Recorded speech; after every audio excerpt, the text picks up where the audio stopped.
Hello friends, कैसे हैं आप सब लोग। Once again welcome to my channel Devendra Singh investment for future.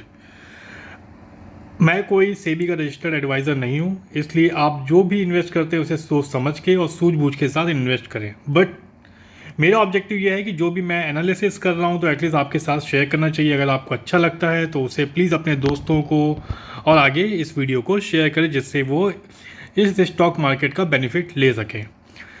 इस पेज में ही आपको समझ में आ रहा होगा कि मैं आज कुछ जिस सेक्टर की बात करने जा रहा हूँ वो है टेलीकम्युनिकेशन। बट उससे पहले जो मैं आपको बात करूँ तो बता देता हूँ कि बहुत सारे सेक्टर हैं, जैसे bank, IT, diversified, FMCG, power, NBFC, financial services, pharmaceutical, auto, gas, petroleum, telecommunication, cement, ferrous and building material. अगर आप यहाँ पर देखोगे तो यहाँ पे बहुत सारे सेक्टर्स की बात की, उसका जो मार्केट कैपिटलाइजेशन है उसकी भी बात की। अगर मैं बैंक की बात करूँ तो आप देख सकते हो बैंक का मार्केट कैपिटलाइजेशन कितने लाख करोड़ का है। ये 32.55 लाख करोड़ का है। IT 28.545, diversified 26.17, FMCG 14.74, power 14.40, NBFC 14.09। लेकिन ऐसे बहुत सारे सेक्टर हैं, लेकिन जिस सेक्टर की मैं बात करने जा रहा हूँ वो है टेलीकम्युनिकेशन। टेलीकम्युनिकेशन को जो मार्केट कैपिटलाइजेशन है वो है 6,43,000, डैट मीन 6.43 लाख करोड़। अब ये सेक्टर जो है क्यों ग्रो कर रहा है, इसका रीज़न है जब तक हम टेक्नोलॉजी यूज़ करेंगे और जब तक हम मोबाइल यूज़ करेंगे, जब तक हम टेली कम्युनिकेशन, टेली सर्विसेज का यूज़ करेंगे, तब तक ये सेक्टर ग्रो करता रहेगा कॉन्टीन्यूसली। अब डिपेंड ये करता है कौन कौन सी कंपनी है जो इस सेक्टर में अपनी सर्विसेज प्रोवाइड करती हैं। अगर आप बात करो तो इस समय हम लोग जियो के सिम यूज़ करते हैं, एयरटेल है, वोडाफोन है, पहले रिलायंस कम्युनिकेशन था, ठीक है, वो ठीक है। ये वो है जो हमें सिम जिससे काम सर्विसेज प्रोवाइड करते हैं। बट बहुत सारी कंपनी ऐसी हैं जो वायरिंग का काम करती हैं, इसकी जो डिवाइसेस होती हैं, चाहे वो 3G हो, 4G हो, 5G हो, इसके साथ साथ जो ब्रॉडबैंड सर्विसेज हैं उनके डिवाइसेस बनाते हैं। तो ऐसी बहुत सारी कंपनी है जो इन सब जो टेली कम्युनिकेशन सर्विसेज में इन्वॉल्व हैं। लेकिन आज इस टेली कम्युनिकेशन सेक्टर में जिस कंपनी की मैं बात करने जा रहा हूँ,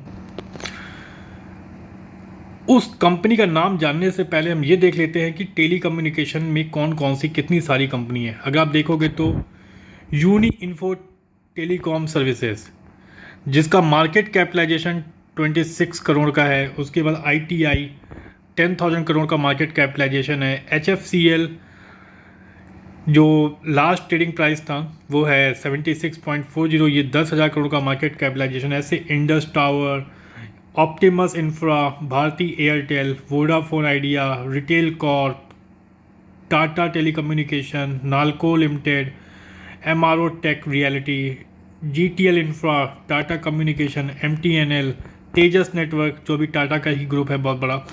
इसके बाद DG spice and Kaveri telecommunication. इसके साथ साथ और भी बहुत सारी कंपनी हैं। इसमें अगर मैं इस सेक्टर में सबसे बड़ी जो मार्केट कैपिटलाइजेशन में जो मैं बात करूं तो वो है भारती एयरटेल, जिसका मार्केट कैपिटलाइजेशन अगर आप देखोगे तो करीबन 4.66 लाख का है। उसके बाद टाटा कम्युनिकेशन 34,000 करोड़ का है। टाटा टेलीकम्युनिकेशन, इसका जो मार्केट कैपिटलाइजेशन है वो है 20 करोड़। तेजस जो बहुत तेज़ी से ग्रो कर रहा है 5G के सेक्टर में, वो है 10,000 करोड़ का मार्केट कैपिटलाइजेशन। आज जिस शेयर की मैं बात करने जा रहा हूँ वो शेयर जो है वो है HFCL। मैं कंपनी का नाम डिस्क्लोज कर देता हूँ, लेकिन कई लोगों ने सुना भी होगा, हो सकता है बहुत लोग इस वीडियो को स्किप कर दें।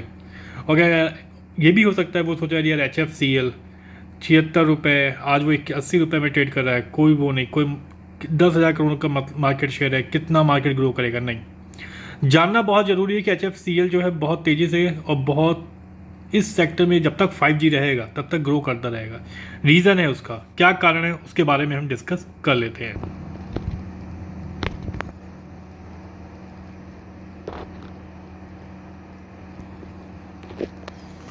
Riding on the expected telecom and 5G expansion,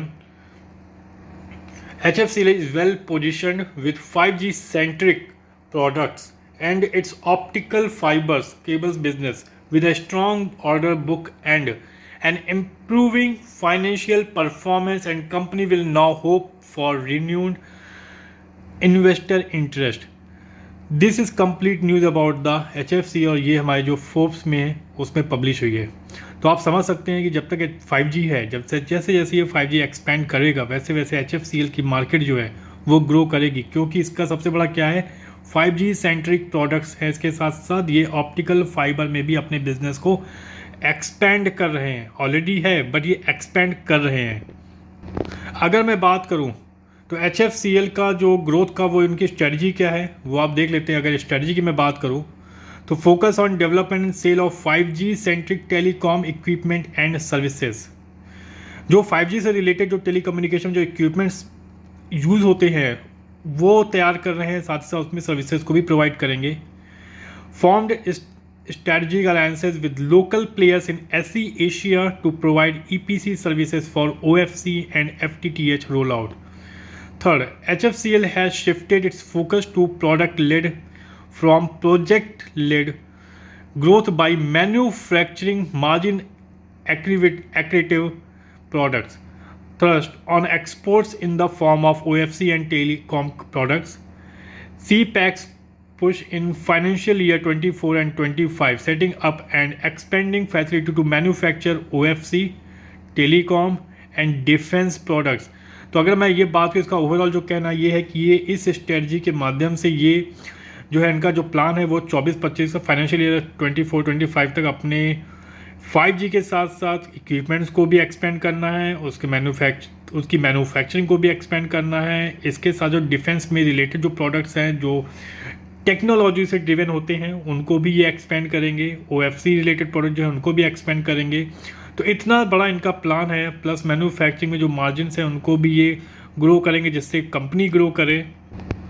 अगर मैं HFCL की बात करूँ तो HFCL Himachal futuristic communication technology is one of the largest private sector Indian telecom communication. अगर ये बात करें तो ये ऑप्टिकल फाइबर में है, टेलीकम्युनिकेशंस में है, डिफेंस में है एंड पैसिव नेटवर्क कंपोनेंट्स में। आप देख सकते हैं sectors, optical fibre cables, optical cables, इसके साथ साथ वाईफाई एक्सेस पॉइंट, राउटर्स, इसके साथ manage switches, antennas, network managing solutions and 5G products portfolio. Electric defence में अगर बात करूँ तो इलेक्ट्रॉनिक फ्यूजेस, इसके साथ साथ electro optics, high capacity radio relay, software defined radio and ground surveillance radar. इसके साथ साथ passive network components, high defence के cabinets, joints closures, optical splitters, aerial cable accessories and बहुत सारी चीज़ों में ये अपने आप को एक्सपेंड कर रहे हैं और ये काम कर भी रहे हैं। तो मेरा सिर्फ इतना कहना है कि अगर मैं HFCL के बारे में बात कर रहा हूँ तो HFCL को इन्वेस्ट करने से पहले मुझे ये जानना जरूरी है कि इस कंपनी किस किस सेक्टर में इन्वेस्ट कर रही हो। जब तक 5G रहेगा, टेक्नोलॉजी ग्रो करेगी, तब तक ये शेयर भी ग्रो करेगा। अगर मैं HFCL की बात करूँ तो इन्होंने जो 5G में किस किस तरह से ये अपने आप को एक्सपेंड करेंगे, किस तरह से इनका फोकस है कि जहाँ पर भी ये इक्विपमेंट्स यूज़ हों तो वो हर जगह सिर्फ HFCL के हों। अगर मैं बात करूँ तो मैक्रो रेडियो यूनिट्स में भी ये इनके पास इक्विपमेंट है जो कि ये मैन्युफैक्चर करते हैं। 5G ट्रांसपोर्ट प्रोडक्ट्स, राउटर्स हो गए जैसे वाईफाई 7 एक्सेस पॉइंट्स, इसके साथ साथ 5G outdoor small cells, 5G indoor small cells and 5G lab as a services. तो अगर मैं बात करूँ तो ये 6 तरीके के डिफरेंट प्रोडक्ट्स बनाते हैं। इनका ये फोकस है कि मैं इस तरह के प्रोडक्ट को और डेवलप करूँ जिससे कि इनका एक्सपेंशन हो और ज़्यादा से ज़्यादा टेलीकम्युनिकेशन कंपनीज जो हैं इनके प्रोडक्ट को यूज़ कर सकें। अगर मैं इसके रेवेन्यू की बात करता हूँ तो 2017 में इसका रेवेन्यू आप देख लो तो 2000 करोड़ की कंपनी थी। 2018 में ये 3000, 2019 में 4700, 2020 3800, 2021 4400, अभी करंट ईयर जो है ये टच कर चुका है 4770 जो इनका रेवेन्यू है। प्रॉफिट की मैं बात करूँ तो 2017 में 5 years बिफोर 123 करोड़ का था, अभी इन्होंने जो है ये एक्सपेंड करके just 3 times, that means 325 crore. अगर मैं EBITDA मार्जिन की बात करूँ तो 9.68% से लेकर इन्होंने अपने 14.66%। एक्सपोर्ट्स में बात करूँ जो इनका रेवेन्यू से वो कितना है, पहले इनका 2 साल पहले अगर मैं बात करूँ तो ये एक्सपोर्ट में उतना नहीं थे, बट अभी इनको जो है 8% जो इनका शेयर, जो इनको रेवेन्यू है वो एक्सपोर्ट से भी हो रहा है। नेट डेप्थ की अगर मैं बात करता हूँ तो नेट डेप्थ इनका आप देख लो तो 402 करोड़ का था 2017 में। ये जो डेप्थ है ये अभी डबल हुआ है, बट इसे हम इग्नोर कर सकते हैं। क्यों? जस्ट डबल के आसपास है। रीज़न क्या है? क्योंकि अपने आप को बिज़नेस को एक्सपेंड कर रहे हैं। जब बिज़नेस एक्सपेंड करेंगे तो रेवेन्यू बढ़ेगा। अगर आप इसको इस चीज़ से ग्रोथ कंपैरिजन करो तो इनका रेवेन्यू ग्रोथ हुआ है, रेवेन्यू 2000 से जस्ट डबल हुआ है, तो ठीक है, क्योंकि इन्होंने डेप्थ चाहिए ताकि एक्सपेंशन के लिए इन्हें पैसा चाहिए, तो बैंकों से इन्होंने पैसा लिया है, पर उसके साथ साथ उसको मिनिमाइज़ करने की भी कोशिश की है।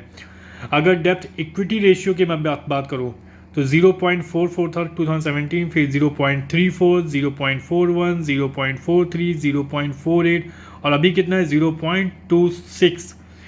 ROA की बात करूँ तो 5.37 से लेके अभी इनका जो है 6.03। ऑर्डर बुक की मैं बात करूँ तो इनका ऑर्डर कितने हैं, 3000 ऑर्डर थे, अभी इनका 5300 के आसपास 1000 करोड़ का ऑर्डर है। तो ओवरऑल अगर मैं बात करूं तो ये अपने आप को कॉन्टिन्यूसली ग्रो कर रहे हैं, कॉन्टिन्यूस एक्सपेंड कर रहे हैं, टेक्नोलॉजी को प्रॉपरली यूज़ कर रहे हैं, उसके साथ साथ जो उसमें इक्विपमेंट्स यूज़ हो रहे हैं वो भी उनको प्रॉपरली। अगर मैं HFCL की बात करूँ शेयर की तो उसका 76.40, इसका जो हाईएस्ट था वो है 52 वीक हाई 101 रुपीज़ था, और 52 वीक लो जो है वो 51 रुपीज़ है। अगर मैं अर्निंग पर शेयर की बात करूँ तो 2.01 है, ठीक है। और अगर इसकी पी की बात करूँ, पी रेशियो की बात करूँ तो डेट इज़ 38.01 और फेस वैल्यू इसका जो है 1 है। मैं अगर इसके लास्ट 20 डेज़ की ट्रेड 20 डेज़ एवरेज वॉल्यूम की बात करूँ तो आप देख सकते हो 98 लाख करोड़ के 98 लाख जो है इनका 20 डेज़ का एवरेज वॉल्यूम है। सेक्टर जो पी है वो 48.82 है, लेकिन इनका जो पी है वो है 38.01।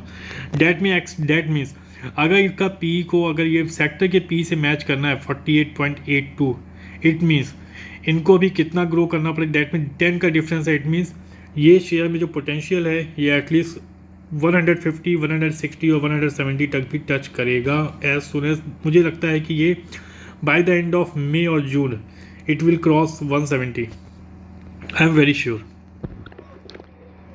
अगर मैं इसके ग्राफ की बात करूं तो लास्ट 6 ईयर्स में इसने 4 टाइम्स इसने डिविडेंड दिया हुआ है। और ग्रोथ आप देखो, पहले स्टेगनेंट था, फिर से ग्रोथ हुआ, फिर थोड़ा सा ये डाउन हुआ कोविड के टाइम में, उसके बाद सडन इसने ग्रो किया। अभी ये जो है अपनी रेजिस्टेंस को मेंटेन कर रहा है, उसके बाद फिर से ये आगे इम्प्रूव करने की कोशिश करेगा। म्यूचुअल फंड्स जो हैं मोर देन 21 म्यूचुअल फंड्स उन्होंने इंटरेस्ट, और प्लस जो FIs हैं आप देखोगे तो मोर देन 112 जो FIs हैं उन्होंने यहाँ पे इन्वेस्ट कर रखा है। तो FIs अगर इन्वेस्ट कर रहे हैं इसका मतलब ये है कि जो है कंपनी में ग्रोथ भी बहुत, कंपनी में जो है एक्सपेंड होने की जो अपॉर्चुनिटी है वो बहुत ज़्यादा है। और म्यूचुअल फंड्स अगर इसमें इंटरेस्ट कर रहे हैं that mean they are entering there, तो इसका मतलब ये है कि म्यूचुअल फंड्स को भी उम्मीद है कि हाँ ये कंपनी बहुत तेज़ी से ग्रो करेगी। अगर आपको ये इन्फॉर्मेशन अच्छी लगी हो तो प्लीज़ मेरे शेयर को लाइक और सब्सक्राइब कीजिए और ज़्यादा से ज़्यादा शेयर कीजिए। Thank you very much, thanks a lot.